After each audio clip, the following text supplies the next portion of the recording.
the thing. So one of the interesting things about the Huns is that we think of them as one group, but there's actually four different kinds of people that are typically considered Huns. So we're going to talk about them today. So we've got Xiongnu, which Xiongnu are probably the oldest type of Huns, and then you have the Huns, the Huna, and the Hephthalites. All of these people called themselves Huns to the people that they were interacting with. And even though Xiongnu doesn't sound anything like the word Hun in English, whereas Hun, Huna, and Hephthalites were often called White Huns. The thing is that Xiongnu is modern Chinese pronunciation, right? Historically, the Chinese pronunciation was Hanyu. So it actually sounds very similar to the other words for Han here. Oh, another thing, especially if you're new to the group, you should know that these are not lectures. These are just general presentations. If you have a comment, question, curiosity, please don't hesitate to interrupt or say your piece, because that actually enriches the conversation and makes this a lot more fun to do. So since the Xiongnu are earliest in chronology and sort of lead into the other three groups, we're going to address them first. And the way I like to sort of imagine these groups, right? One of the things that we know about nomadic groups, especially in the earlier period, is that they don't leave a lot of writings behind. So a lot of our imaginings of what they were and what they represented,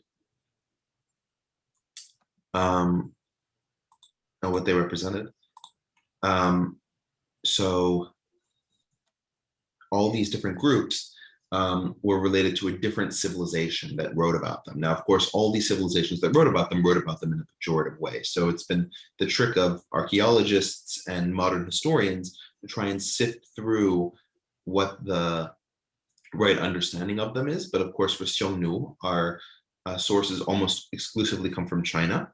Some of the historians like Sima Tian, who lived during the Han period, a very famous Chinese historian, actually gave some deference to the Xiongnu and recognized their historical import and treated them, although somewhat paternalistically, like a serious force to be reckoned with and a group with their own culture, society, and internal distinctions.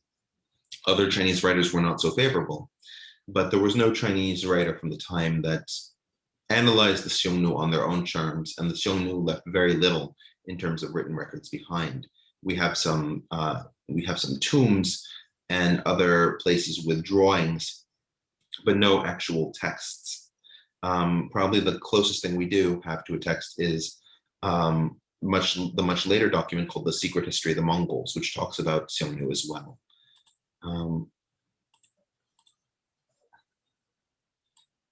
Somebody's asking in the chat where the Oirats Huns. I would say no. We have a lot of different Mongolic people, but the Oirats didn't claim descendancy from the Huns. They didn't claim that as their lineage. All right. So let's talk about. But Mongols do. Mongols. The Mongols, when you think of like Genghis Khan, Mongols did not claim a descendancy. No. They claim that they were sort of their spiritual ancestors, but not their physical ancestors.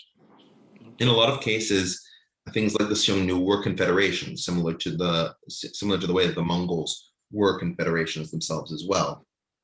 But the dominant tribes of the Xiongnu left this area, and we're going to discuss how that happened and why that happened. So if we think about the early period of Chinese history, right, we have the Xia dynasty and the Shang dynasty. And we have evidence of raids from the north into China during the Xia and Shang. These are sort of, and also the Zhou, right? Those three periods, the Xia, the Shang, and the Zhou, are before the concept of unified China. And while these empires did exist, most people think of China as really beginning with the Qin dynasty, right? Because Qin Shi Huangdi, the first emperor of the Qin dynasty, was the first one to create the idea of the Empire of China, which is what has preserved and today. You can see the Qin Empire in the map on the right-hand side, right? Now, the Q in Chinese is Qi, so the Qin Empire.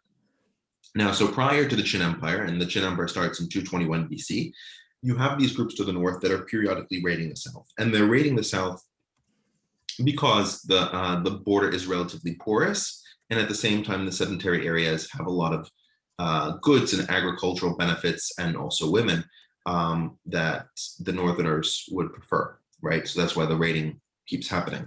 But prior to this Qin period, there's very little discussion in the Chinese sources as to who the people north of them are.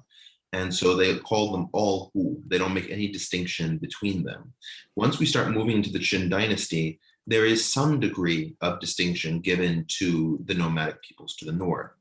And so even during this pre-Qin period, Hu were also involved in the wars between the various states, especially during the later Zhou dynasty, when you had multiple Chinese emperors, and directly before the Qin, you had what was called the Warring States period, where you had 6 different Chinese states.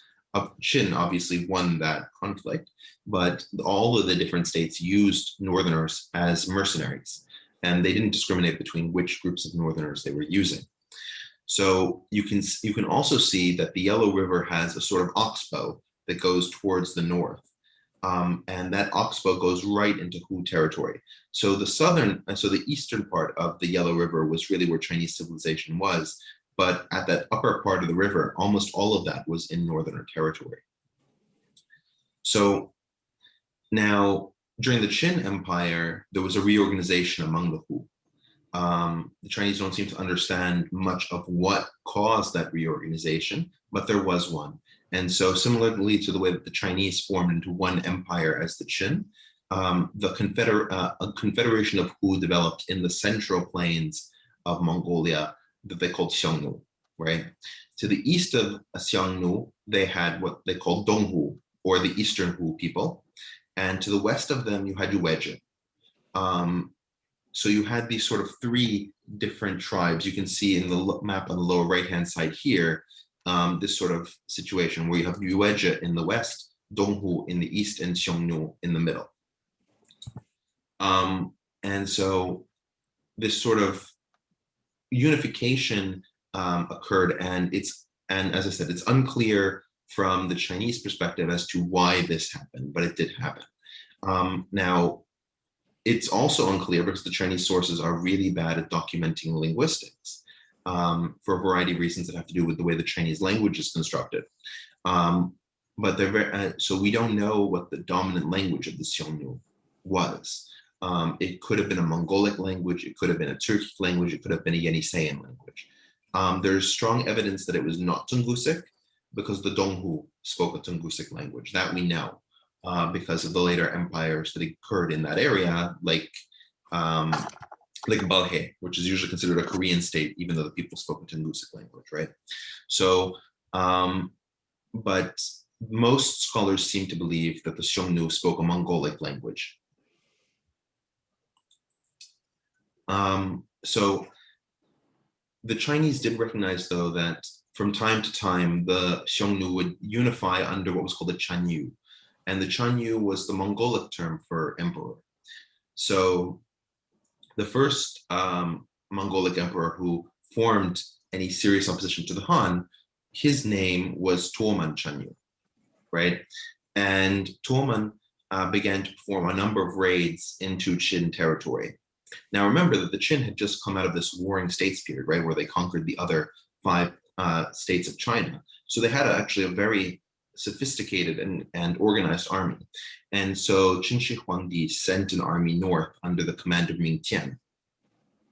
And he went to war with Tuoman. It was a decisive victory against Tuoman and pushed him further north into the steppe and secured the Chinese border for a time. Now, because of this, the inability to continue raiding meant that Tuoman could not give presents and gifts to the other members of the confederation.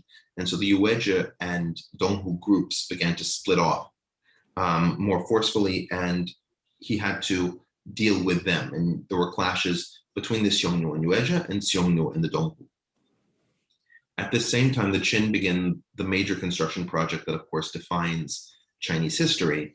He starts beginning to build the Great Wall. Now, the Great Wall of the Qin dynasty is not the Great Wall that we imagine today. That's the Great Wall of the Ming dynasty. That's over 1600 years later in history. The Great Wall at this time looks something more similar to the picture in the upper right-hand side.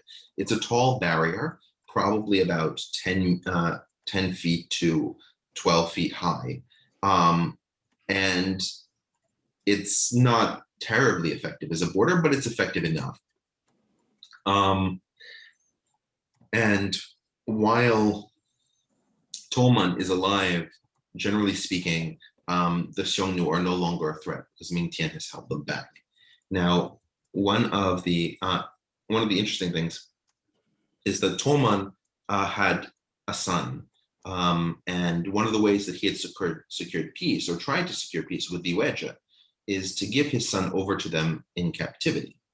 Right? There was this idea that if you hold the son of your enemy is less likely to fight you because then you have leverage over their son. You could kill their son. Right? So this was the thing. Now, Toman remarried, and his new wife was more beautiful than the last wife, and so he wanted her son to ascend to the throne. So he thought, okay, if I declare war on the Yuezhi, they'll kill my son, the first one, and then my second son will be able to succeed me. Little did he know that his son managed to escape the Yuezhi in the middle of the war. His son's name was Modun. Modun managed to escape from the Yuezhi captivity and will arrive back in Xiongnu territory, which of course made Toman very, very sad to see his beloved son again. And his son was, let's say, bothered by the fact that his father had tried to kill him off. So he decided to create his own auxiliary corps. And there's the legend here of what's called the whistling arrow. So in this, Modun brought together a group of Xiongnu together, and he says, anything that I fire this whistling arrow, you can see it. Is somebody letting in sort of like the emergency thing? Or is that? I just muted somebody. Is it better? Okay. Yeah. Okay. So, where was I? Right. So you can see the whistling arrow on the upper right-hand side, and so a whistling arrow literally is exactly as it sounds. When you shoot the arrow, it actually makes a whistling noise as the air goes through it. So it's very easy to follow the trajectory of the arrow. And so you train these soldiers, whatever I shoot this whistling arrow at, shoot at that thing.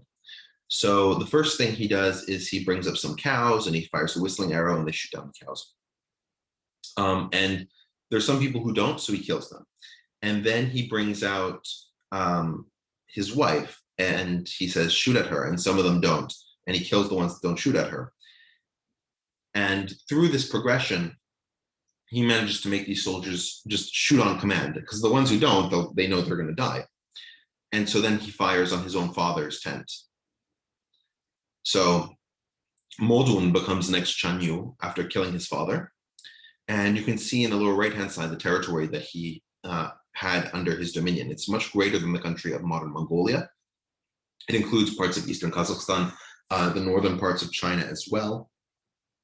And it was a very large state. So after killing his father in 209 BC, he turned around and attacked the Donghu in the east in 208 BC and received their vassalhood in 203 BC.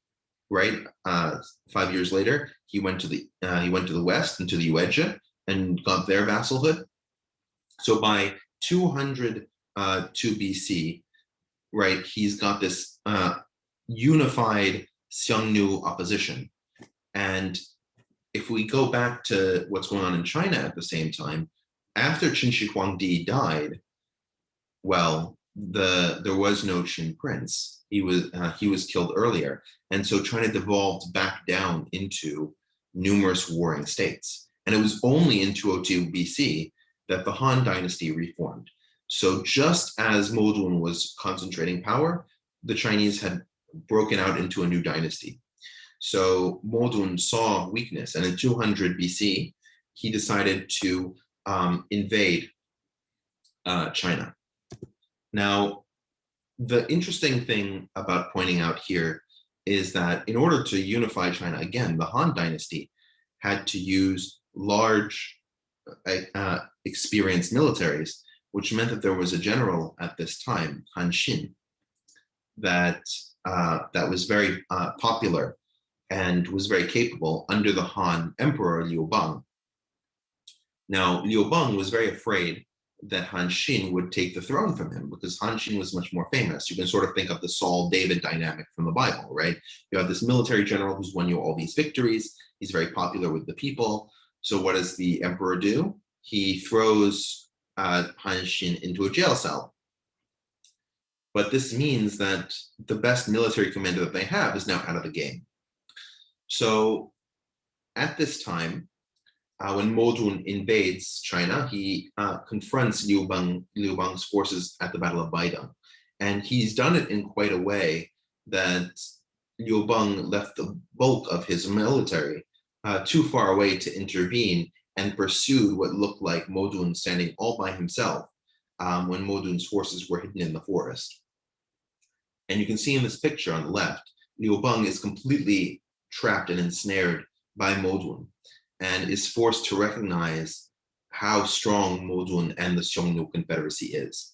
This results in one of the greatest treaties from the position of the Xiongnu, where they were recognized as what was called a brotherly state, meaning that, because in China's perspective, right, the center of the world is China, and all other states are peripheral states. They're foreign vassals or enemy states, but they don't have the equal recognition to the Chinese Empire.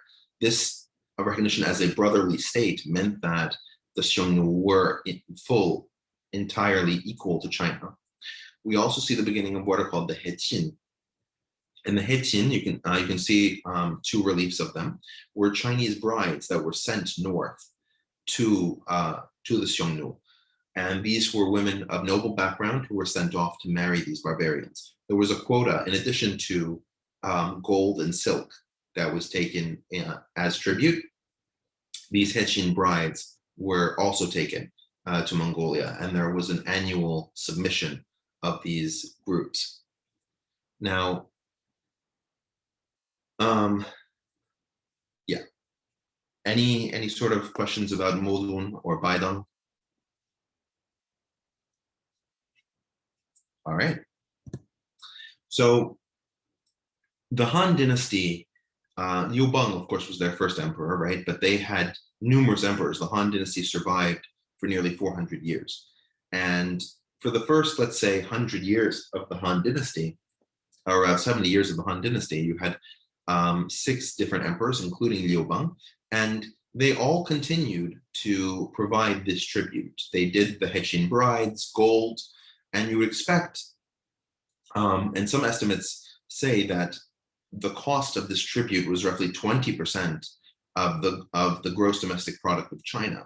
But under the Han, they were incredibly prosperous, and so for many Han leaders, they respected the forces of the Xiongnu. They felt like they couldn't engage with them militarily, and so since this tributary bribing system was working and the economy was ascendant, it was better to avoid the raiding and difficulties that the Xiongnu caused than to start a direct conflict by not paying tribute.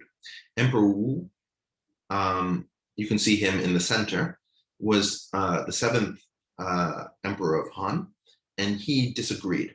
So he started to consolidate his forces, and he felt that it was a time for a reassessing of the relationship between Han China and the Xiongnu.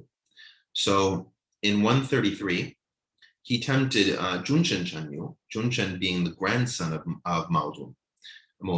So he tempted him to attack the northern city of Mayi. You can see a depiction of the Battle of Mayi in the lower right-hand side. One of the things that Wu Di did that was different than the previous Han emperors is that China's army was almost consistently infantry and some chariots, but the bulk of the military was infantry.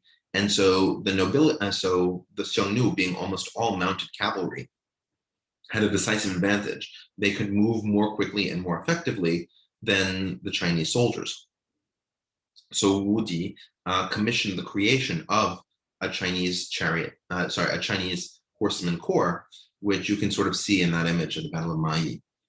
Now, Mai was made to look like the perfect target. Everything was unguarded, everything would be easy. And so Junshin Chanyu realized that if everything is easy, well, it's a trap. So he didn't actually get into the trap, but he was able to consolidate his forces and fight the Han Empire.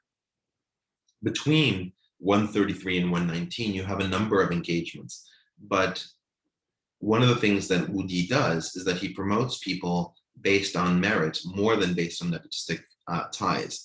So it just happened, though, that he came from a family where those nepotistic ties would be beneficial. And so, for example, his wife's brother-in-law, Wei Qing, became the chief military leader. And there was also a second general named Huo Qiubing.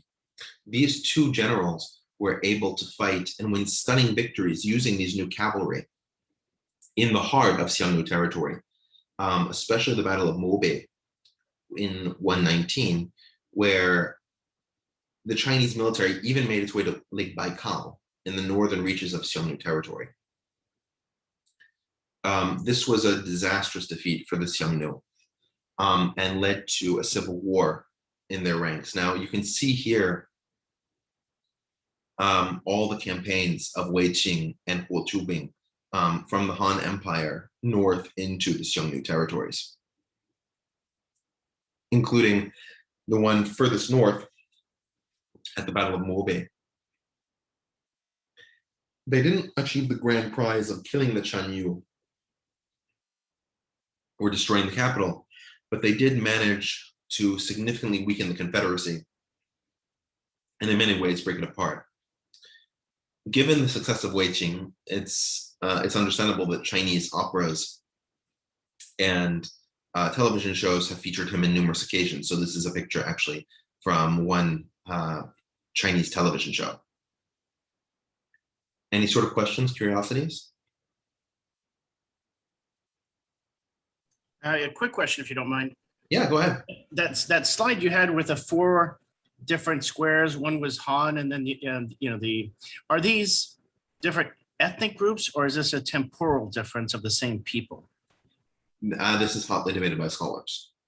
I'm going to present it from the perspective that it's one ethnic group in different areas recognized by different sedentary civilizations, but it could easily be multiple different ethnic groups, and so we'll sort of discuss what that is and how that and what that looks like when we start moving from the Xiongnu to the Huns. Okay, and the most basic question: what's the difference between, or how would you answer, what's a Han and what's a Mongolian, or is there 2 names for the same thing? The problem is that we don't know what language the Huns spoke. And I mean that for all 4 of these groups, with the exception of the Hephthalites. The Hephthalites, we actually know what language they spoke, which was an Iranic language called Bactrian. But for the other 3, we really don't know. Europeans were really bad at explaining what the Hun language sounds like. The Chinese, although they tried to explain what the Hunnic language sounds like, the problem with the Chinese is that they only have syllables, and they only have certain sets of syllables, right? Chinese doesn't distinguish between L and R. Chinese doesn't distinguish between certain vowel groups like that don't exist. There's no way to write it. And so it's very hard for us looking back at those sources, to the extent that the Chinese tried to explain what they were saying. We can tell that it is some sort of Mongolic or Turkic language, but in terms of the linguistic structure of Mongolic and Turkic, there are a lot of similarities. So it's not enough for us to give clarity. And it could well be Yeniseian. And the problem with Yeniseian is that there's only one surviving Yeniseian language today. So it's kind of hard to imagine what they would have sounded like 2,000 years ago, because we don't have a lot of varieties to sort of converge back at a Proto-Yeniseian. Right, and you had mentioned that we only have some tombs and there was no writing samples. Right, exactly. We have a lot of artwork, especially from Xianbei, but Xianbei we know are not Huns. But we have a lot of drawings from them. We have drawings from the Huns as well. But yes, we have very little in the way of writing. And to the extent that we have writing from like in these tombs, it's almost always Chinese. It's not their own language. There are stelae with Orkhon script, but we don't know who wrote the Orkhon script. And we don't know exactly what language it is that it represents, right? Like it's kind of harder for us to figure out how it was pronounced. Richard. Mm. Oh, I'm sorry. Go ahead. One last thing, and then there's a Turkic overlay as well that you'll be talking about later, I assume, right? The Turks are actually the enemies of the Huns. They what? The Turks? The Turks, when they show up, we're going to talk about the Turks towards the end. But when the Turks really show up as a unified Turkish-speaking confederacy, they are an enemy of the Huns. They don't work together. Thanks. But so at this time, the Xiongnu Confederacy may well have included Turkic speakers. We don't know. I wanted to ask if you know if there were any DNA studies they made connecting Mongols, Huns, and Huns with Xiongnu and other of these four groups. Are there any? Do you know any? It's hard to connect the DNA of two extinct people, right? You can connect extinct to currently living much more easily. Of the DNA we have from Huns, it says that they're from Central Asia, right? Like there's that part is clear. But whether or not they're the same people, that's much harder to say, genetically speaking, right? You can say they're from the same area, but to say that they're the same people is much harder. Argument. Like Mongols and Huns, is there any DNA evidence of their? Yeah, no. The DNA evidence is that modern Mongolians and the Huns come from the same area, but that same argument could be used, for example, for the peoples of southern Russia. That same argument could be used for a number of there are some peoples for which doesn't work, but for some people in Kazakhstan today, right? Some parts of northern China as well. So it's much harder to say these people are the same people.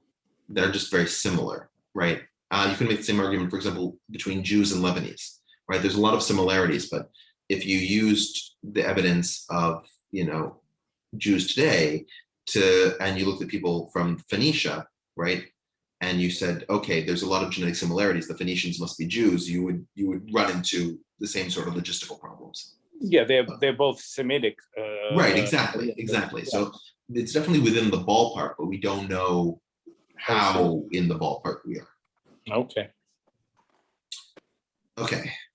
Rich, one question. So pretty quick. Sure. You mentioned that Huns had horses, and therefore had cavalry.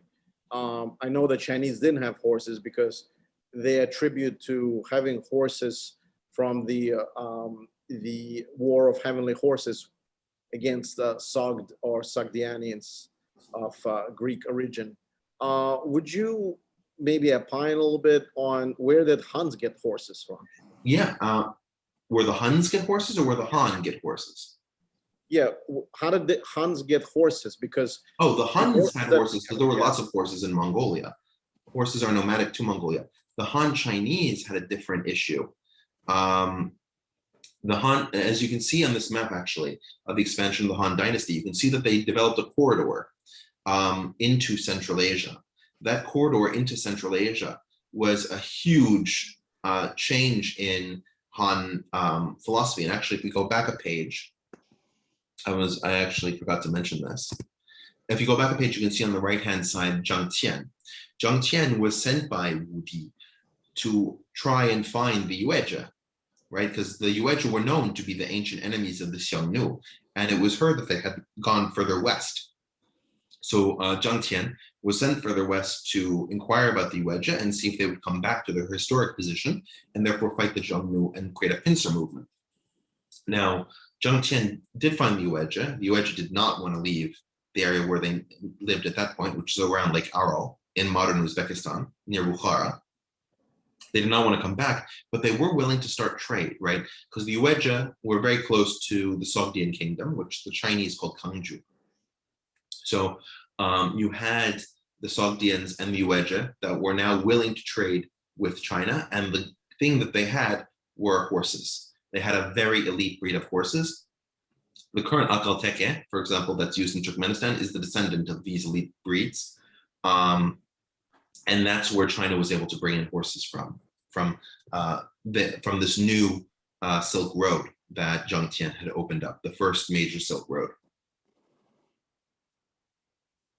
And I remember the Zhang Tian marrying Weiji woman and had even child with her. Yeah, exactly. Right. Yeah, contrary to what you might expect from a Chinese emperor, he was actually Wu Di was very accepting of the fact that there would be these foreign ambassadors from the West into the Chinese court, and that trade could become a part of the Chinese relationship. You can see the Yuezhi at the edge of the Western Region Protectorate, the Anxi Protectorate that the Han formed. And you can also see this sort of shape of the Chinese empire would be preserved in the empires after the Han, like the Tang, where they had this Anxi Protectorate, this Western Protectorate region, small connection to the main Chinese territory and the main Chinese territory in the east. Yeah, and the horses were generally raised once they got to China in the northern parts of China. They were not raised far south of the Yellow River because, as a commenter points out, the area south of the Yellow River is just too hot for horses and they don't survive it well. Now, as we were pointing out, after the Battle of Mobe and the defeat of the Huns, the Xiongnu, to the Chinese, you begin to have an inward collapse of the Xiongnu. And the year 60 BC, there's a civil war. The victor in the civil war, Hu Huanye Chanyu, right? He appeals to the Han dynasty for support in order to put down the rest of the Xiongnu. And he agrees to a tributary relationship with China that is now in the reverse direction, right?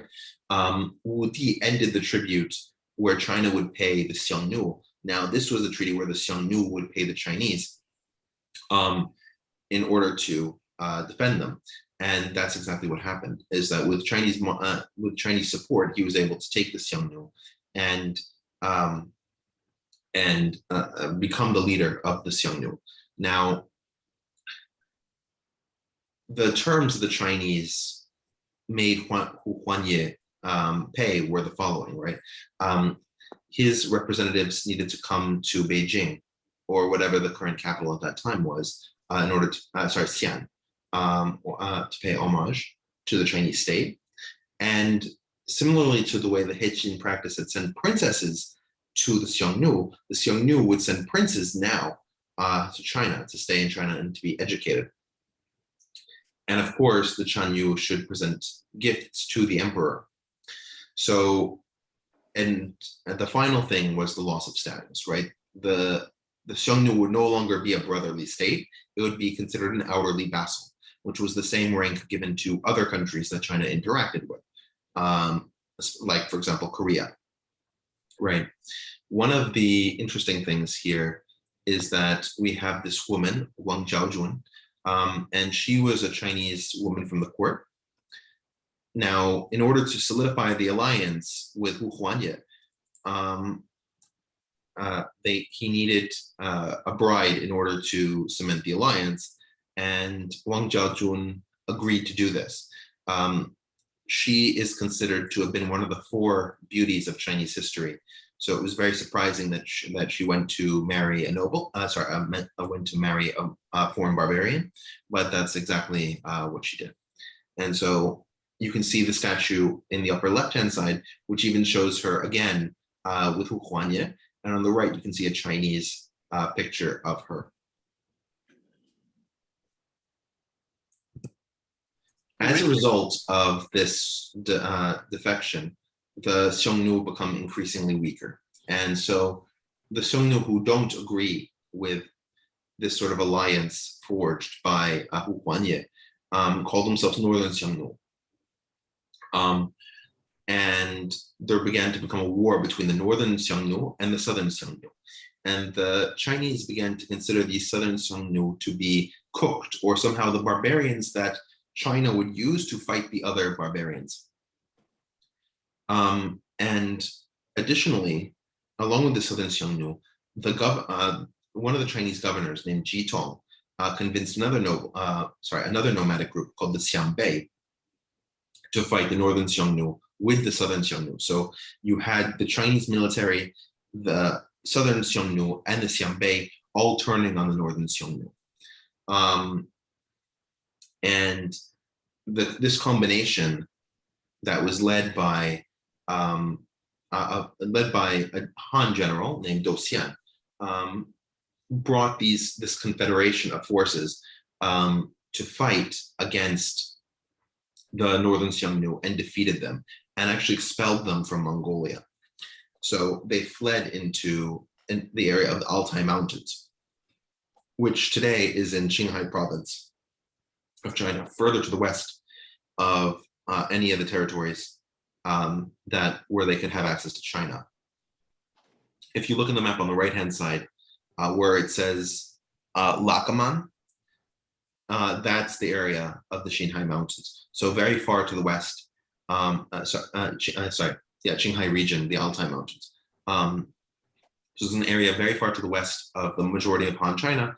And because of the relationship with the Southern Xiongnu and the Xianbei, generally speaking, China had a pacified north.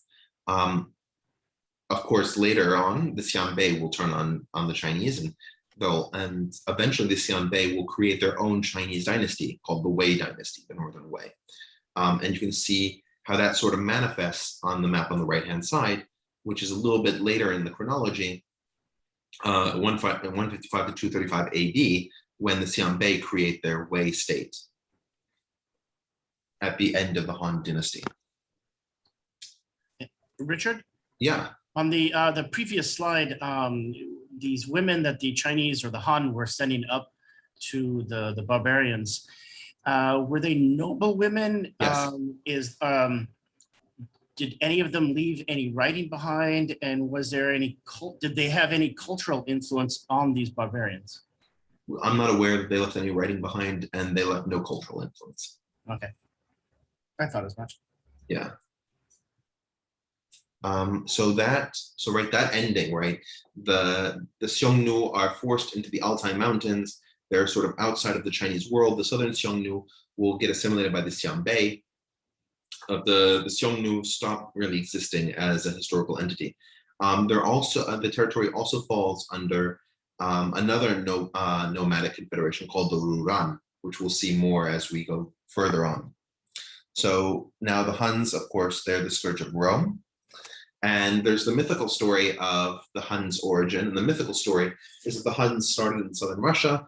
The Goths started in what is now Ukraine and across the Strait of Kerch, which is that area that separates Crimea from southern Russia. The Huns and the Goths didn't realize that they were right next to each other. The myth goes that there was a cow that waded across the thin waters, or there was a deer that was being hunted, it's one or the other, that waded across. In pursuit of this cow or deer, a Hun ended up in Goth territory and realized, oh, this is another place we can expand, and the Huns expanded west. That's the mythological story. The actual story from archaeology is probably closer to this.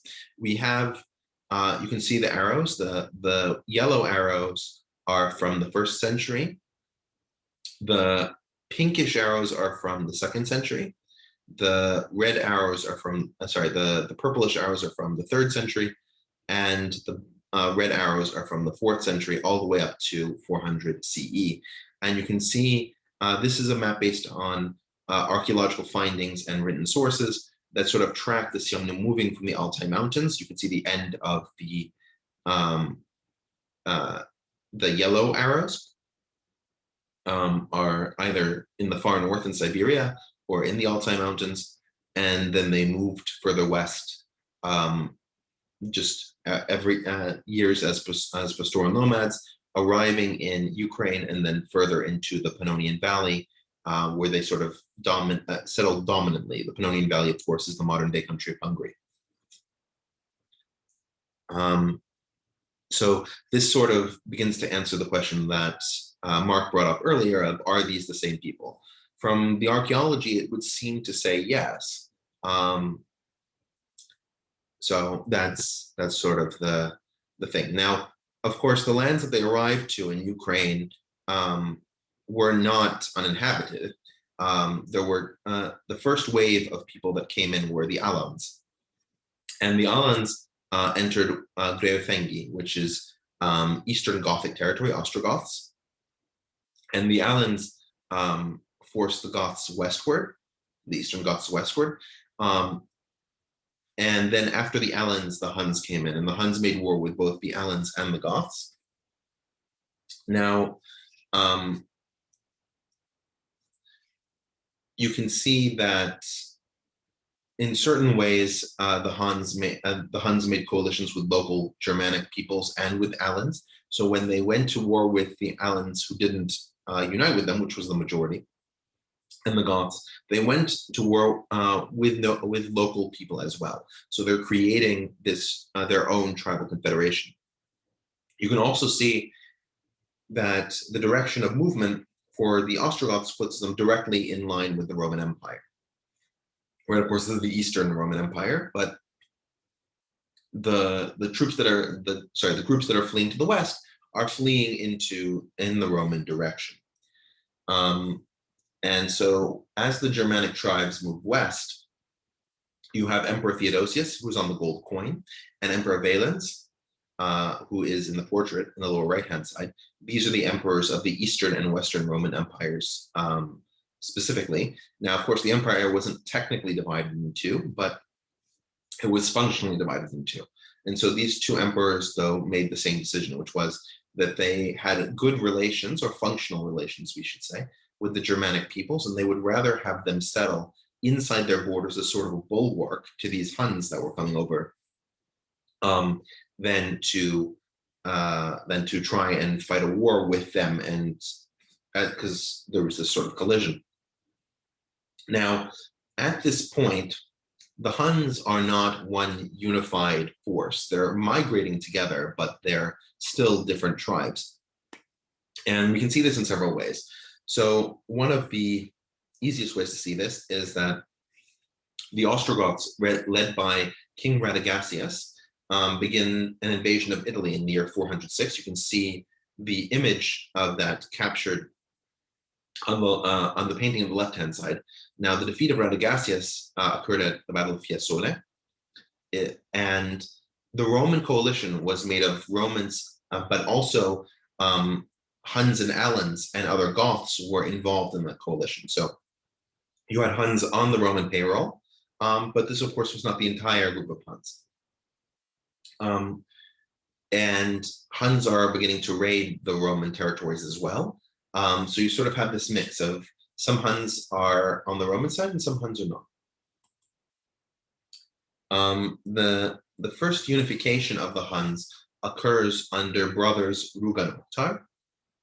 They decide to split their sort of imperial territory between each other, and under them, the Hun control over what is now Central and Eastern Europe is relatively stable. We don't know exactly how they divided their monarchy or to what extent their power was split. It seems to most historians that Oktar controlled the areas to the north and west of the Carpathian Mountains, and Ruga controlled the areas to the south and east of the Carpathian Mountains. Ruga having control of the Hunnic sort of homeland territory now in Hungary. Now, in 422, Ruga led an invasion of the Eastern Roman Empire and came to the walls of Constantinople. So because he did this and he scared the Eastern Roman Empire substantially, he began to get a tribute of gold every year. Now, we have cases where the Huns were still fighting on the Roman side. We have a case, for example, where Huns were used against the Vandals in Northern Africa And it was said that 70 Huns were able to take out an entire Moorish army. So that is an incredibly scary thing to have on your border. Now, another place where the Huns were used was when there was a war against the Eastern Roman Empire by the Western Roman Empire. General Flavius Aetius, we're going to see him several times, used the Huns led by Ruga to attack the Eastern Roman Empire. And eventually the fighting ended up with a reconciliation between East and West, and the Huns were properly compensated. Now, Oktar himself died in the year 430, so they had been in power for about 5 years as a joint ruling group, from about 425 until 430. And Oktar was killed fighting the Burgundians, right? This was also a coalition with Flavius Aetius. You can see the Burgundians on the map in this sort of brown area in the middle of the Ottoman Empire. Roman Empire. By the way, Richard, I wanted to add from my reading, Flavius Aetius actually spent a lot of time with Huns being a hostage there. He was held there as a hostage, during the agreement as one of the nobles. And he actually fought with Huns before they attacked the Roman Empire. He fought with them against the different tribes of Goths, and and actually knew their technique, knew their tactics very well. I mean, that's why one of the reasons why he was chosen to oppose them. Yeah, no, that's exactly right.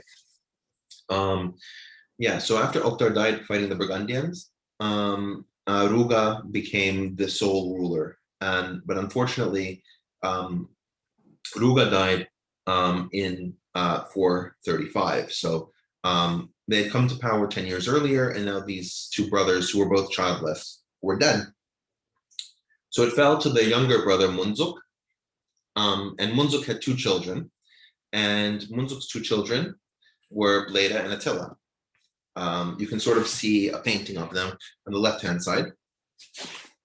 Now, similar to their uncles, the 2 of them led as co-regents. And in 435, they signed the Treaty of Margus, which meant that they would receive gold every year, about 700 Roman pounds of gold, which is quite substantial.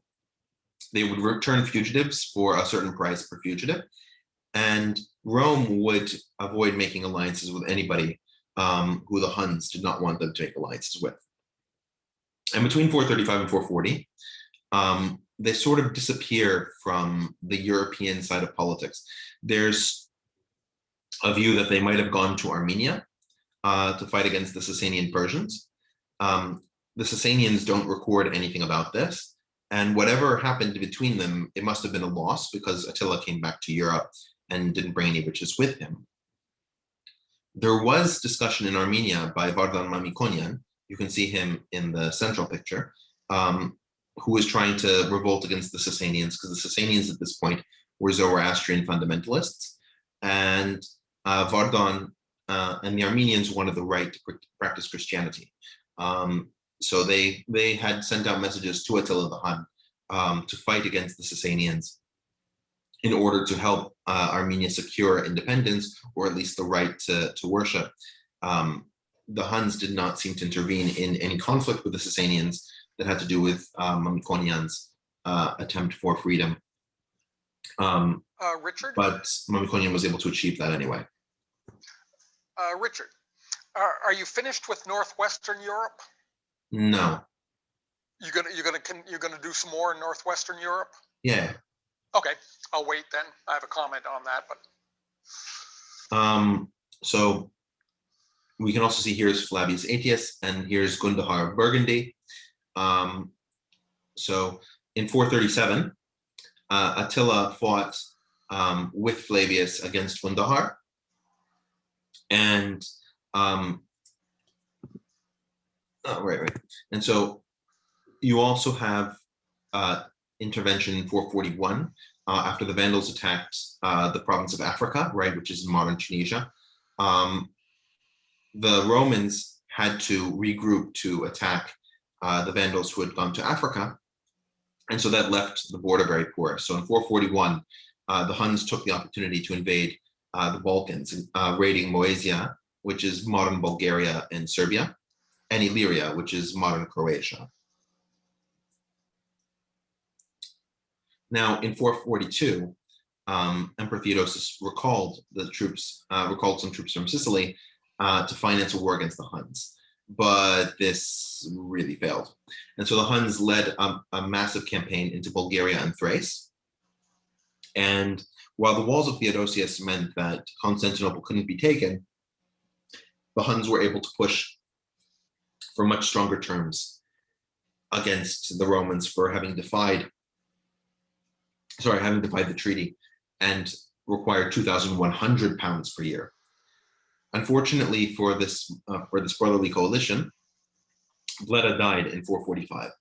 Now there's a debate as to whether Bleda was assassinated by Attila or he just died for other reasons, but it meant that Attila would now be ruling the empire on his own. So the first campaign that Attila launches is a campaign in the Balkans in 447. And they fight a battle at the Utus, which is a small river that's a tributary of the Danube.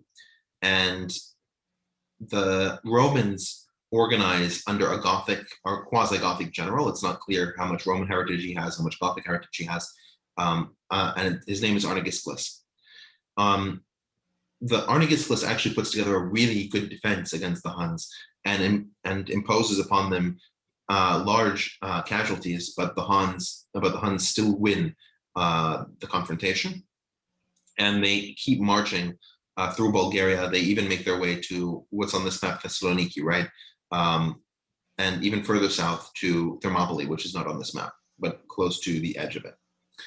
Now, there are troops called the Isaurians who come from southern Asia Minor that help defend Constantinople and prevent Constantinople from being under direct Hun attack in this war. But the Huns are able to conclude another peace treaty with the Romans, take back their wealth, and return to their homeland after this confrontation. The next war, of course, is the war in France, which I think, Ralph, that's what you were thinking about. Yes. In 451, he launches an attack on France. And the cause of this attack is kind of strange.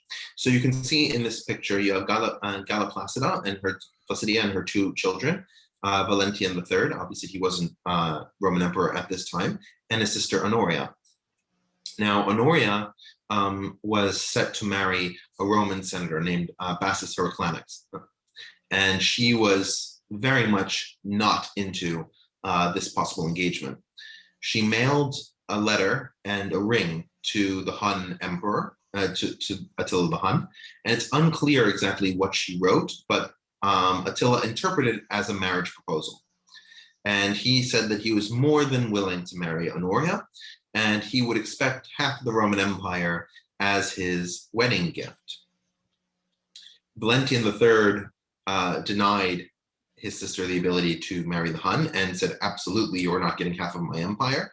And so Attila considered this to be a breach of contract. And as any civilized lawyer would do, he invaded the country. Now, Flavius Aetius, as we've discussed before, Greg mentioned, was put on the battlefield to try and fight the Huns. And Aetius was able to put together a Roman and German coalition that was able to finally push him out at the Battle of Catalonian Fields in 451. But that is only after you can see all those cities that were sacked along Attila's route. Xiongnu here is the Catalonian fields in French. So you can see how much damage Attila did on the French territories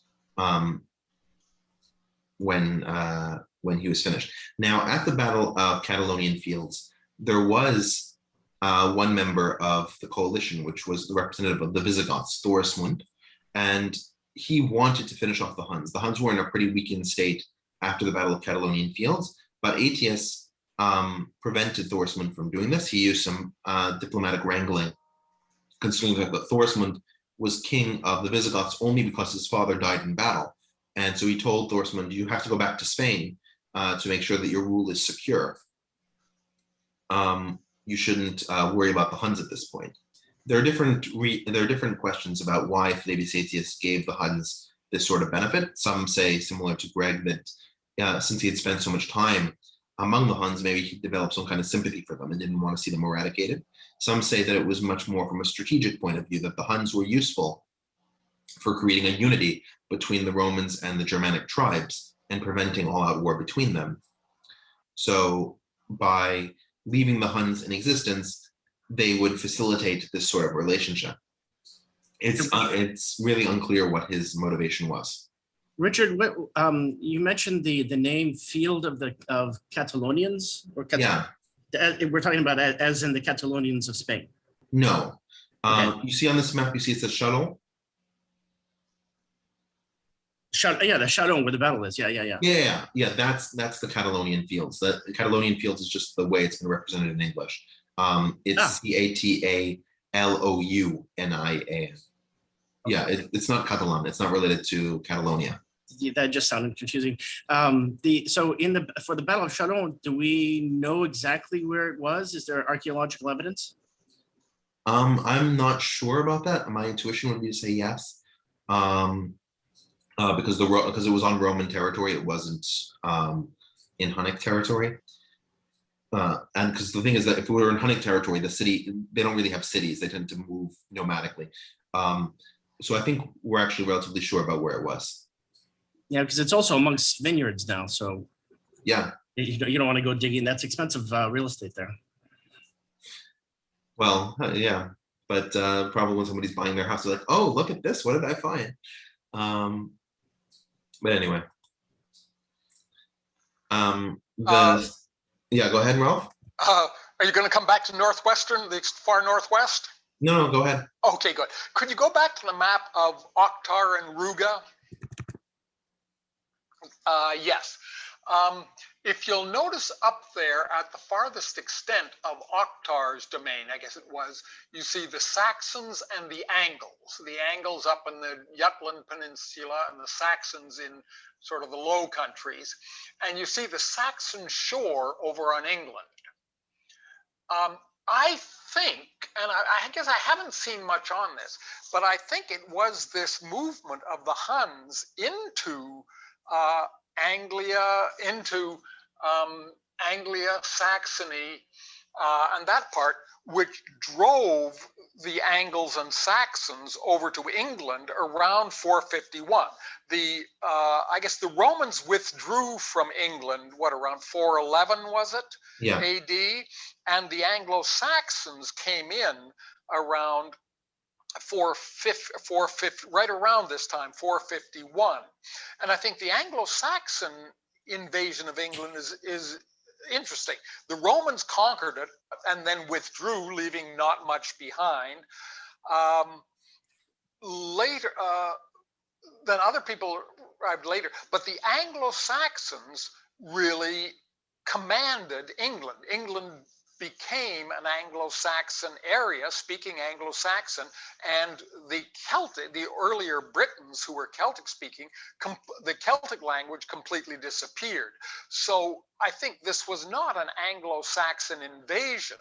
I think this was perhaps a large Anglo-Saxon migration driven by the Huns. That would make perfect sense to me. Yeah, I don't. Sorry, go ahead. Yeah, I can't speak as to whether that's exactly what happened, but given that that's what happened to many of the Germanic tribes that ended up settling in Roman territory, like the Ostrogoths, as we mentioned, it doesn't surprise me that is a possibility of what happened. Yeah. So the question, why the Anglo-Saxons?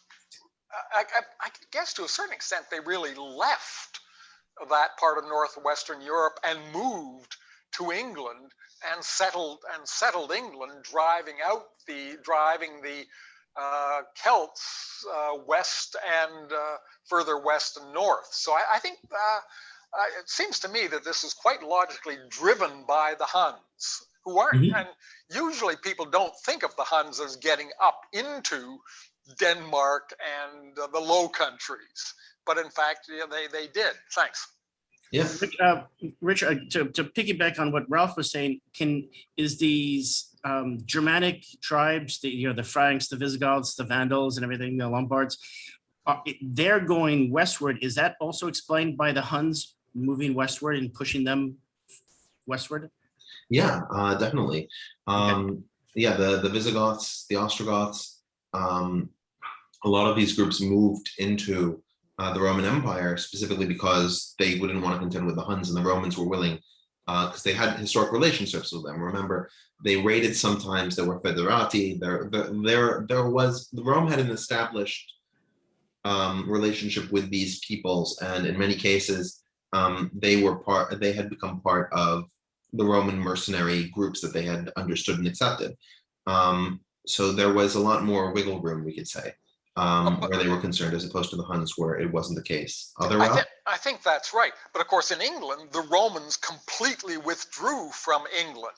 Right. And I think even from that part of northern France, where the Franks moved in, I think, as the Romans withdrew. So it wasn't just the Romans were friendly with the Franks, but the Romans were withdrawing, leaving an empty space for the Franks to just move into. Hmm. We have another Ralph. Yeah, other Ralph? Yeah, I have Yes. Am I being heard? Yeah, we hear you. Okay, great. I'm just wondering about if we could go to back to like Eastern Central Europe, to Hungary. I mean, isn't there a relationship between the Huns and the Magyars who settled or conquered Hungary? There's not really any evidence to suggest there's a connection with the Huns and the Magyar, other than the fact that they came across the same land trajectory. The difference is that the Magyar came about 300 years later. 300, 400 years later. Well, Also, well, it's interesting between in the 9th century. Yeah. Yeah. well, also it's- a comment on that. Could I follow up a yeah. sec? Now I know that from personal contact that Attila is a Hungarian name to this day. It's the other way around. Attila is a Hunnic name that a lot of Hungarians and Turks as well apply to their children, in the same way that a lot of Americans might name their kid Julius, right, after the Romans. It doesn't make Julius an English word. There is a statue of Attila in Budapest, which is very famous, and they kind of consider him a national hero in Hungary. It's because after the defeat in the Catalonian fields, the Huns settled in the territory of modern Hungary, and so there is some ancestry, and yeah, I don't think Magyars particular were related. They were more kind of Ugro-Finnish group. I don't think they different group linguistically, ethnically. They may have encountered them early on as Huns moved across Uralic mountains, but I think they're not related. But the Attila, that remnants because of the Huns settled there. That's probably stayed there. And yeah, by the way, I agree with Ralph about the movements of Anglo-Saxons. I mean, not all of them moved because a lot of Saxons still stayed in the old territory, but they were pushed by definitely by them, and they pushed a lot of into the south into the. A lot of them migrated to Britannia, in France, and they're still speaking Celtic language along with Western Wales and Cornwall. That's an interesting moment. And one more thing I wanted to say, that the German tribes were really split. Some of them were part of the Hunnic Empire, like and fought Four Huns on the Catalonian fields. The Visigoths fought on Roman side, Ostrogoth fought on the Hunnic side. So they were kind of fighting each other. All the German tribes, they were split. They were just the tribal alliances. There was no such thing as Germans didn't feel as a nation. Right, that's absolutely correct. If I could just follow up a bit on Greg, yeah, the Magyar language is, as he says, part of the Finnic, related to Finnish and Estonian, Sami, and Samoyed. So they came from the north. They came into Hungary from the east, but as they say much later, around the 700s, I guess. No, not 800. 800s, okay. But before that, they came down from the north. So they weren't in the east when the Huns were there. They came down from the north into, I guess, maybe the Ukraine, and then pushed westward into what's now Hungary. Now, just an interesting note on that, of course, for them, they are Magyar people. They speak the Magyar language. Their country is Magyar Ország. We call it Hungary because we picked that up from the Romans, Hungaria, so for us, it's the Hungarian language, the Hungarian people, the country of Hungary, which I think derives from Huns. Yeah. So the Romans thought, well, these people, these savages from the Northwest must be related to the Huns, but in fact they weren't. Thanks. May I follow Ralph's comments?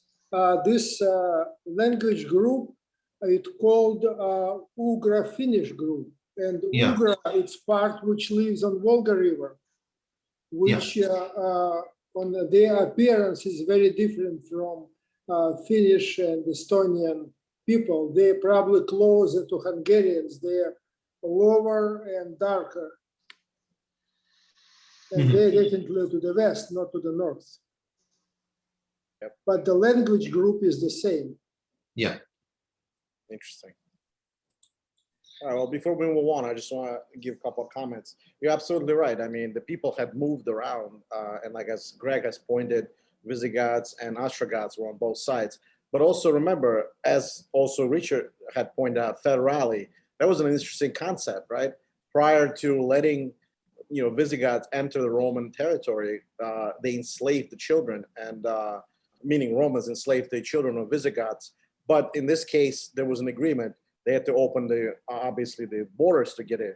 Also, second point is when I was in Paris, there was an interesting thing is when Attila was in front of the Paris to attack the Paris, there was a lady, her name is Genevieve, or Genevieve, now they call it an American way. She came out and saved the city. I don't know if anybody knows this story, and she became a saint of Paris. So that's how the city was saved. He never entered Paris in that regard. So that was an interesting thing. Yeah, every school kid learns that. Yeah. So the final campaign of Attila's life was his invasion of Italy. The first route that he went down was through Aquileia and Venetia in the northern part of the country. Now, this is actually why Venice forms. A lot of people from Venetia region hide in the lagoon, and because they knew that the Huns on their horses couldn't reach it, and being concentrated on the lagoon basically led to the foundation of Venice. Now, on his march to Rome, he was brought into contact with the Pope, and you can see, I think he was a bishop at that time, but he would become a Pope. And you can see Leo I on the left-hand side of this painting meeting with Attila the Hun, and something that he said seems to have convinced Attila to back off, and he did.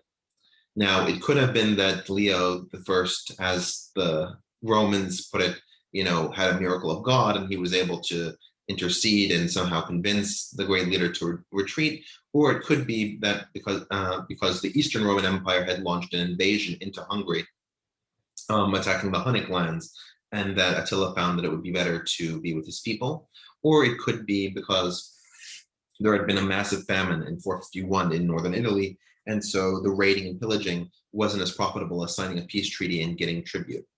It could be all three of those factors.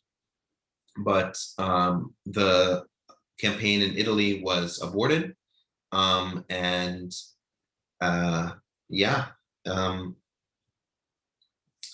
that's the Italian campaign. Now, of course, in 453, Attila dies. This is a famous painting of the death of Attila. He actually died on his wedding night. He was married to another among many wives. Her name was Ildiko. And on his wedding night, he drank a lot and he died. There are different theories about whether he was assassinated or not, or whether he was poisoned, or he just overdrank. Whatever it was, he died, and he didn't leave a clear line of succession. And so the empire broke apart after him.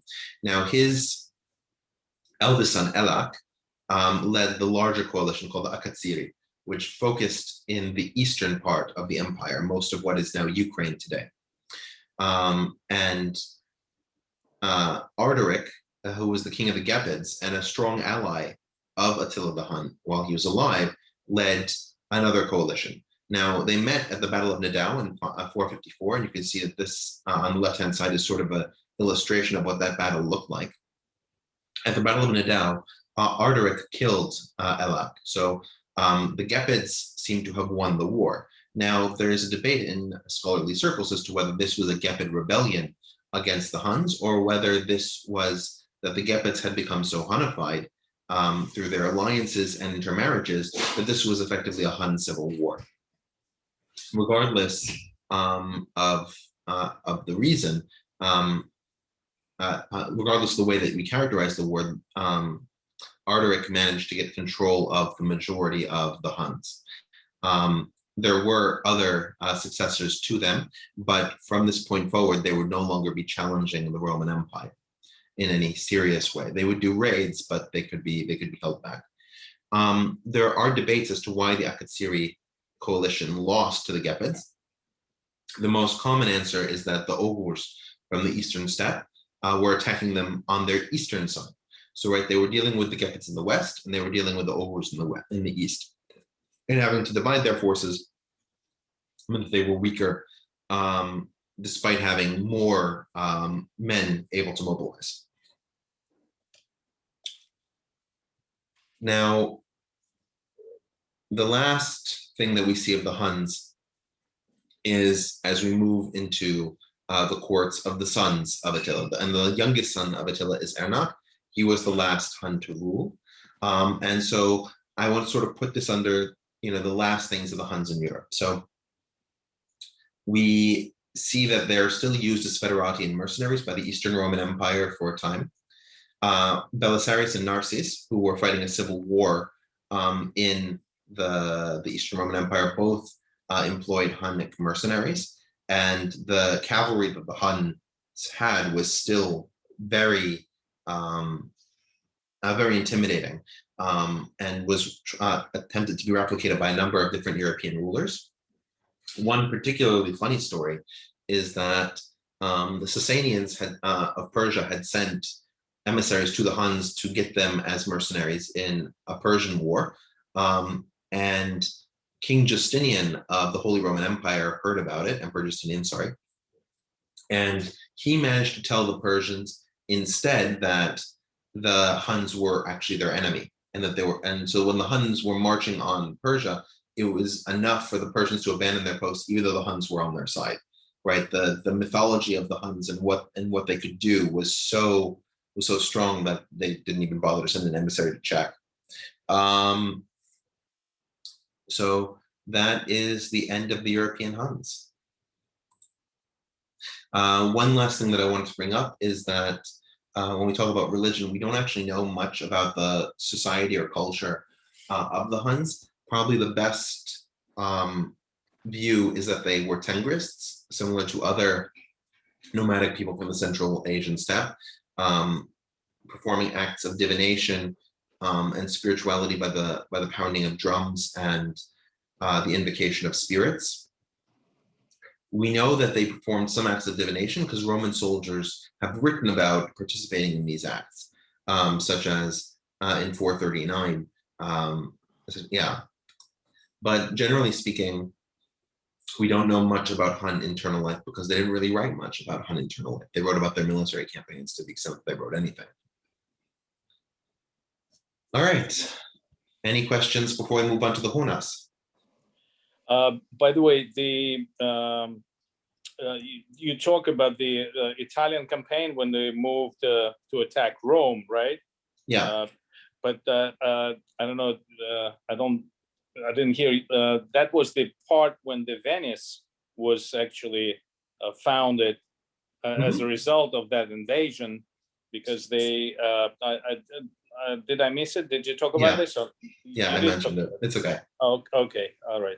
Yeah. Well, anyway, the idea is that once the people ran into the swamps because the Huns couldn't follow them on their horses, and they settled there, and eventually from there on they drained swamps, and that's how this settlement eventually evolved as city of Venice, and of course the scorched earth tactics, right? That Romans applied forced them to turn back. They couldn't get through the northern Greece to Rome. They needed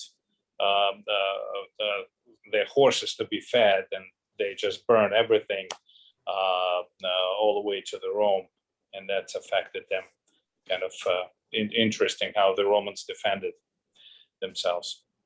Yeah. Hey, Richard, Yeah.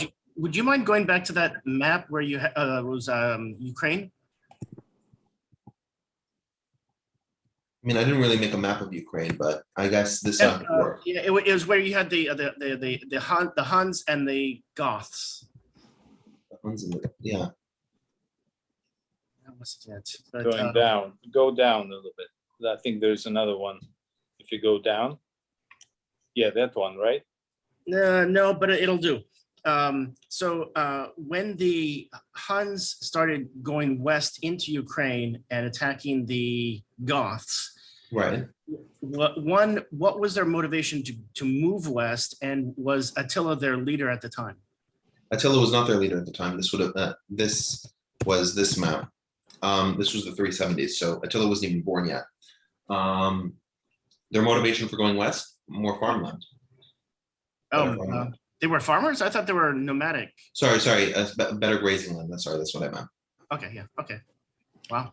And by the way, Goths moved into this area from the north prior to this, because the Germanic tribes originated in northern Europe, and the Goth, Ostrogoth, but particular the branch called Gepids or Gepids, they moved into that area prior to Huns, of course, but that's how they, this is not the originally Gothic area, Germanic tribe area. They moved from the north into this area. Yeah.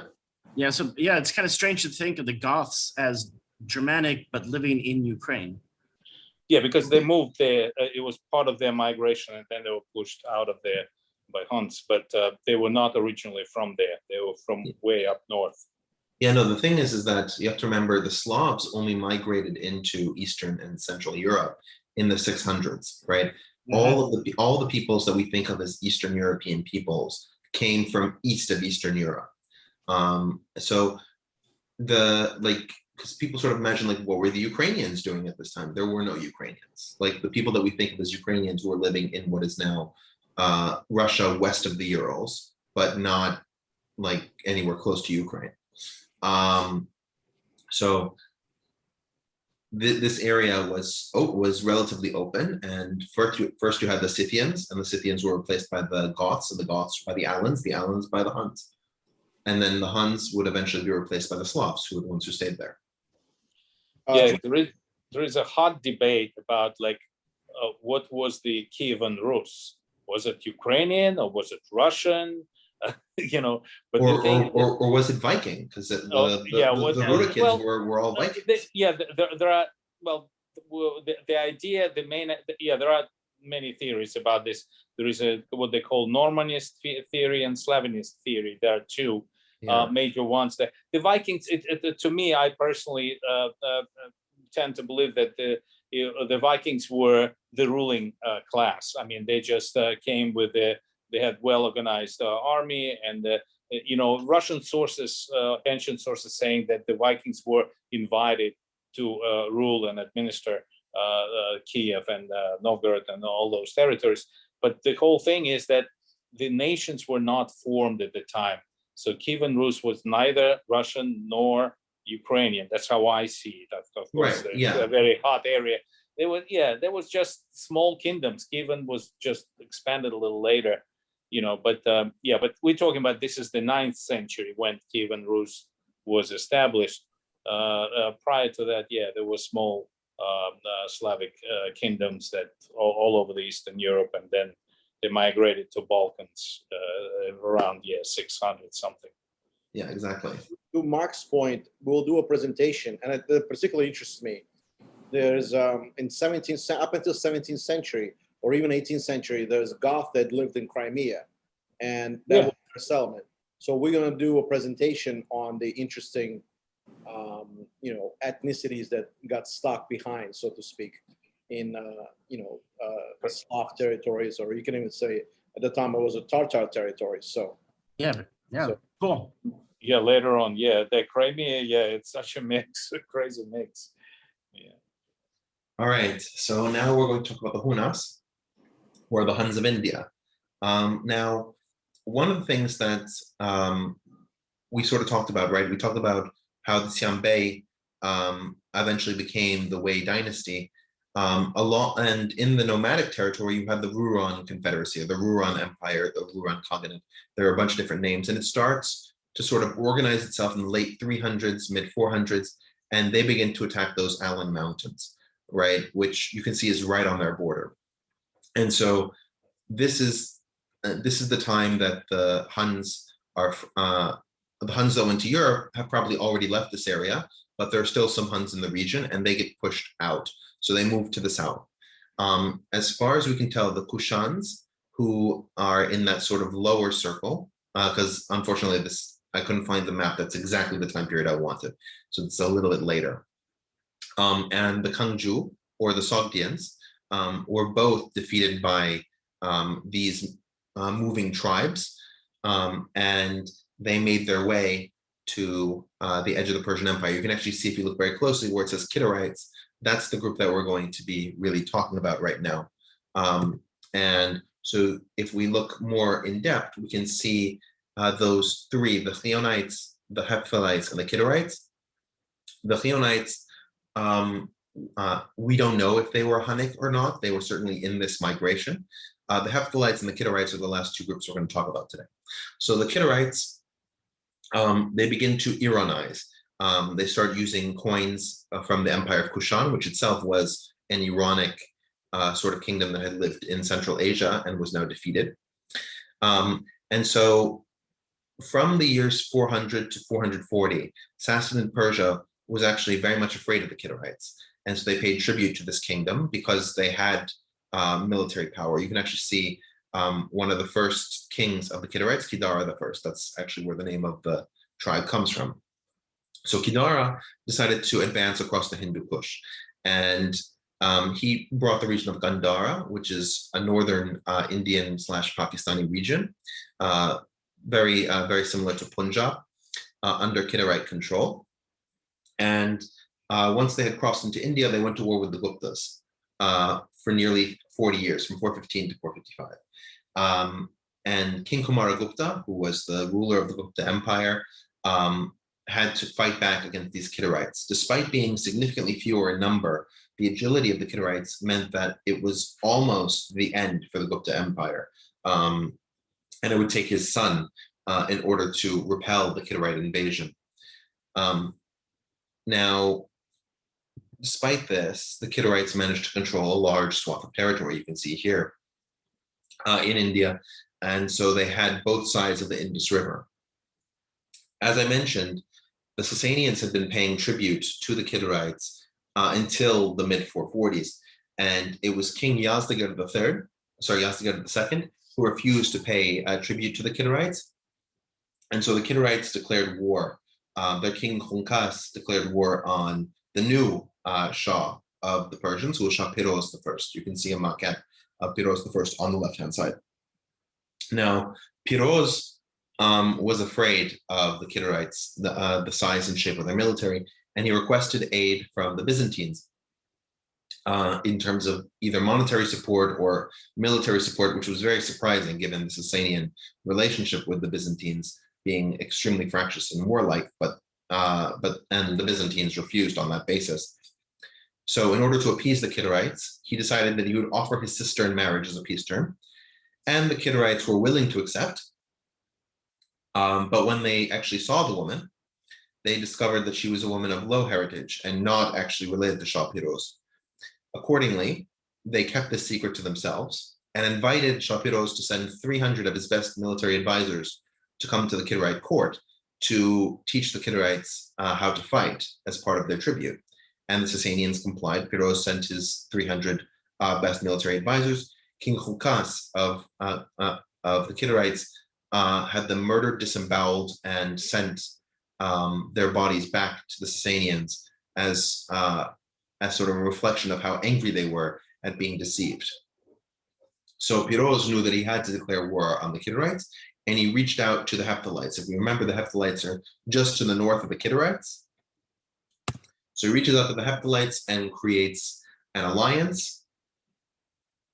And there's a third group also, along with the Hephthalites, called the Alchons. And the Alchons and the Hephthalites completely defeat the Kidarites. They basically remove them from the map. But when there's a power vacuum, a new group steps in. So the Alchon Huns, led by their king Khingila, enter that vacuum in the western part of India and initiate a dynasty that lasted nearly 200 years, a little over 200 years, called the Alchon Han dynasty. Now, to the extent that the Kidarites were still in their lands despite losing their state structure, we have evidence to suggest that the Alchon Huns permitted them to live side by side. Probably the best piece of evidence is what's called the Kidarite bowl. You can see that in the center here. There are both Kidarite archers and Alchon archers on this bowl, showing that they were at least living together as nominal equals according to that artistic style. One of the things worth noticing about the Alchons is that the shape of their heads is not actually a mistake, right? We've seen this also with the Huns of Europe. One of the things that the Alchons especially, but other Hunnic groups as well did, is that they intentionally changed the shape of their foreheads, and they had elongated foreheads. We can see this on all the coins that they printed. This is actually a picture of King Khingila from the coins that he printed, and you can see how his forehead is raised back. The Alchon Huns were devastating to India as a cultural center, and there are numerous reasons why. The first one, as you can see from the picture, from the Buddhist picture, there were two major things that Khingila and his successors did against Buddhism. The first one was that they burnt down a significant number of Buddhist stupas and by and large made the religion illegal. We also see that the Greco-Bactrian style, because remember, this style of carving Buddha is very realistic. You can compare that to the coin of King Khingila, where the shape and the body is not shown in this very humanistic style. That Greco-Bactrian style existed because of Alexander the Great's conquest into Gandhara all those centuries ago. He and his successors basically ended that style. As I mentioned, Buddhist places of worship like stupas and Buddhist places of learning like a seminary at Taxila were destroyed. You also have that the Alchon Huns were practitioners of Shivaism, right? Their version of Hinduism revolved around Shiva as the destroyer. The predominant form of Hinduism that had existed in India prior to their arrival was Vaishnavism, right?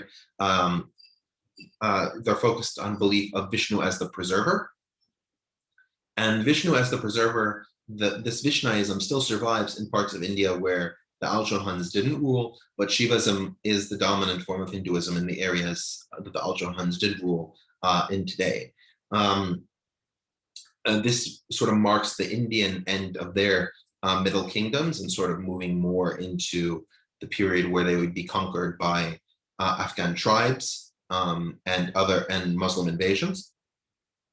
And this was also a massive damage to the international trade of India. The Guptas were far more effective at bringing Indian goods to Chinese markets, to Central Asian markets, to Persian markets than the Huns were much more internal looking. Any last questions on the Hunas?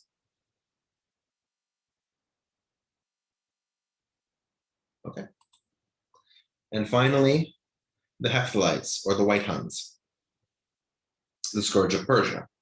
So as we mentioned, right, the Hephthalites came with the Kittites from the Altai Mountains. They settled to their north, and they seem to have a specific look. They, unlike the Kittites and the Huns, did not press their foreheads, but they definitely did have a different look relative to the Persians. You can see from, this is from Dilbergen Tepe, which is a Persian site. I think it's in Afghanistan. But you can see that the Persians depicted them as having more Chinese-style eyes and sort of a more Eastern robe. But otherwise, they looked like people from the region. Now, we know that the Hephthalites were recognized outside of this area as well. In 456, we have an embassy of the Hephthalites being built in the Northern Wei dynasty of China, right? So you can see that they're already connecting across the world. And as we mentioned, their king, Xiongnu, helped the Persians put down the Kittites in that war in 466. And once they had done that, they took their territory north of the Indus River, right? The Huns went south of the Indus River, really, and took over the Indian portions, but the Hephthalites took over the northern portions. And so you can see, this is the expansion of the Hephthalites after, this is a map from the year 500. But if you look at the areas west of the mountains, you can see that the Hephthalites controlled almost all of the areas of historic Khorasan region of Persia.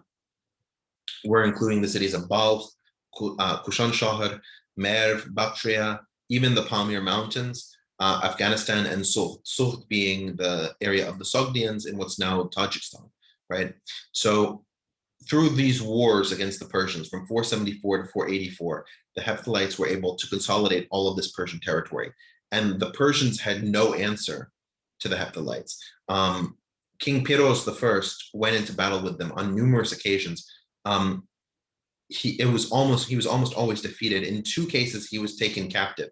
And in order to release himself the second time, the Hephthalites demanded that they have his son as an internal prisoner. And so his son Kavad was taken prisoner. In the Battle of Herat of 484, King Piros I was killed in battle. And he was killed by the king of the Hephthalites, Thie. You can actually see a Persian manuscript showing the defeat and death of Piros I on the right-hand side. The daughter of Piros I, her name was Pirosdokht, which literally means Piros's daughter in Persian. Pirosdokht was married off to Khonki, this Hephthalite king, and they also bore a daughter. That daughter was married off to her uncle, Kavad I, right? And the Hephthalites directly intervened in the Sassanian succession mechanism to make sure that Kavad and his Hephthalite wife would become the leaders of the Persian Empire. And this made the Persian Empire effectively a vassal of the Hephthalites. In addition to being a functional vassal, the Sassanians ended up paying tribute to the Hephthalites, which made them incredibly wealthy and sustained. Now, when Kavad I became king of Persia, the Hephthalites were a huge part of his military. And so he sent them all across the world in terms of his wars with various countries. In fact, we have evidence of Hephthalites fighting in I hate the name of the city, Theodosopolis, which today is called Erzurum in modern Turkey, and the city of Edessa, which today is Urfa, also in modern day Turkey. I've circled them on the map. You can see how far they are from the traditional Hephthalite territory. And with the exception of a brief interruption when the nobles of Persia were able to take control back from Kavad. Kavad ruled from 488 to 531 and was in the service of these Hephthalites for pretty much the entirety of his reign. They owned him. And at the same time, the Hephthalites themselves expanded to the east. You can see all the, quote, Chinese territory, end quote, that they took at that time, right? They took the Tarim Basin, all the areas around the Taklamakan Desert, Turfan, and Urumqi. Urumqi, of course, is the capital of Xinjiang province today. The Wei dynasty in northern China was willing to accept this because the majority of these territories were taken at the expense of the Rouran Confederacy, right? We mentioned that group in the north. They were a nomadic group that the Wei, right? The Northern Wei dynasty was actually Xianbei, and they had come to power and christened themselves the Wei dynasty. So it was literally one group of nobles thinking another group of nobles for one group of nomads who become sedentarized, then another group of nomads who become quasi-sedentarized for attacking a group of nomads who were completely unsedentarized. So it worked out. And you have a picture of the Hephthalite court, their nobles from Tukharistan, which is towards the Chinese border. And unlike the other Hunnic groups who had sent ambassadors to whatever Chinese empire was in the north, the Hephthalites also sent ambassadors to the Chinese empire of the south, the Liang, right? So the Wei are in the north, the Liang are in the south, and the Hephthalites had relationships with both of these Chinese states. And they maintained this embassy for nearly 10 years, between 516 and 526. The decline of the Hephthalites is actually a very long process. Starting in the mid 500s, Khalid I dies in 530, and he's replaced with Khosrow of the first of Persia. And he decides that he is going to reorganize Persia and expel the Hephthalites. He is aided in this by a new nomadic people who replaced the Rouran Confederacy. And those are the Gupturks, the ancestors of the modern Turkish tribes. The Gupturks expand west, and they enter into an alliance with Khosrow I. And so the two of them converge and basically cut the Hephthalite lands in half between them, with the Gupturks taking the areas to the north and to the east, and the Sassanids taking the areas to the south and to the west. Now, although this map looks rather complete, as in there's no Hephthalite territory, in many cases, territories that were nominally Gupturk territories or territories that were nominally Sassanian territories were still ruled by Hephthalite governors who would be loyal vassals to one or the other. But the Hephthalite empire as a state was basically ended here. They were a number of different vassals. Now, they sort of whimper onwards after this defeat in 557. You'll have the Hephthalites that are in Sassanid territory fighting with the Sassanids against Gupturks, and the Hephthalites in Gupturk territory fighting with the Gupturks against the Sassanids. Now, they continue to exist as vassals, and even when the Arabs invade that area, right? The Arab invasions come in the middle of the 600s. You have the Battle of Herat, the Siege of Herat in 652, and the Battle of Badghis in 654, where Arabs defeated the local people who were run, and the local area was controlled by Hephthalites. So the Arabs actually record defeating these Hephthalites. Now in 689, there was a civil war in the Umayyad Caliphate, and one of the enemies of the Umayyads, his name was Ibn Zubayr, he made an alliance with Nezik Tarkan, who was, you can see in the lower right-hand corner, Nezik Tarkan was a Hephthalite leader who was living in southern Uzbekistan today. He made an alliance with him to fight against the Umayyads. So Nezik Tarkan recreated an independent Hephthalite state in 689. And once the Umayyads took control of the center of their empire from this civil war, they sent a general named Qutayba ibn Muslim in 710 to defeat that Hephthalite quasi-state in Termez in southern Uzbekistan. And that was the last time that we really see the Hephthalites on the pages of history, when Qutayba ibn Muslim puts down their rebellion. and that area becomes Umayyad territory once again. Of course, we know the rest of that history, right? That eventually the Muslims expand all the way through the Turk territory and launch a war against the Tang dynasty, which culminates in the Battle of Talas in 751, meaning that all the Turks become Muslim and affiliated with the Umayyad and later Abbasid caliphates. And that's it.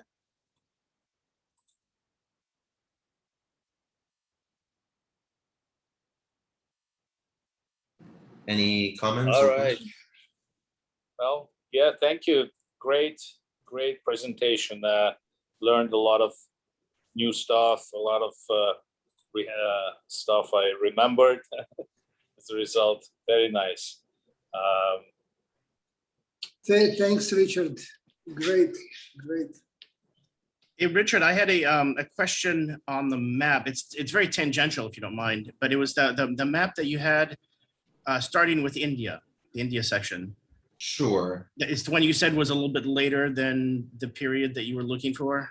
Sure. Let me just get that back out.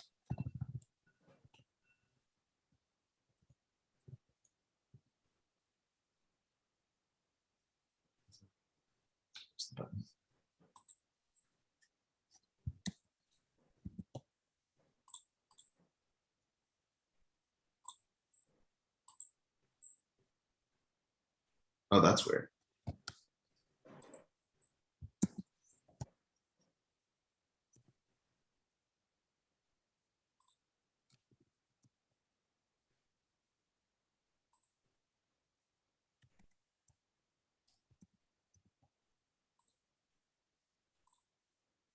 Yeah, here we go.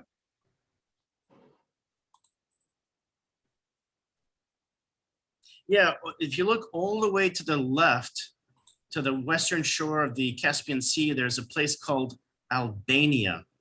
Albania. Albania, is there any relationship to the country, modern country, Albania?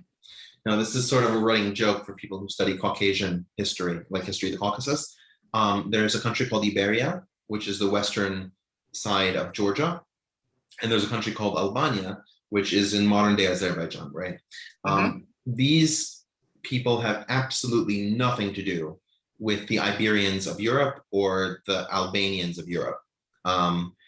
So Albania here is a Lesghian country. Like, that's the ethnicity, Lesghian. It's a Caucasian ethnicity. There are some Iranic elements also to the Albans, but yeah, they're not related. Okay, it seemed too far-fetched. Do they still exist? It's Azerbaijan. It's called Azerbaijan. No, exist is a strong word. There's Lesghians exist, right? Lesghians exist. Yeah, there are still like the modern Lesghians. Azeri people are a genetic mixture of Iranic people, Lesghian people, and the Turkic invaders whose culture imprinted on them the strongest. So and there are still Lesghians who live in Azerbaijan, but we're talking less than 1% of the population. By and large, the people who are the genetic successors to the Albanians would be Azerbaijanis, but it's not, but like the majority of Azerbaijani culture has very little to do with Lesghian culture.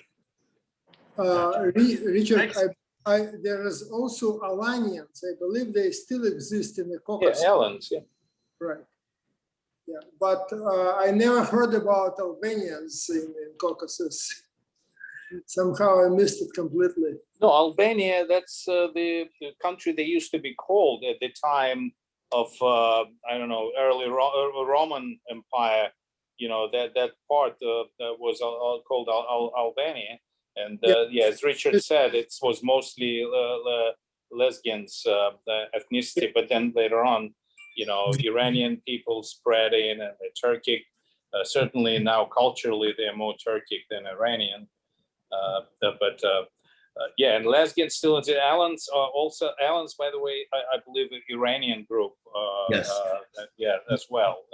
Yes, that's correct. Nomadic. Yeah.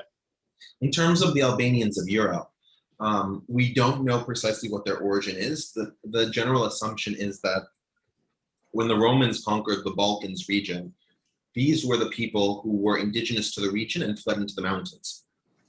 And so they speak whatever the indigenous language of that region was. They call it Illyrian. They call them Illyrian ancestry.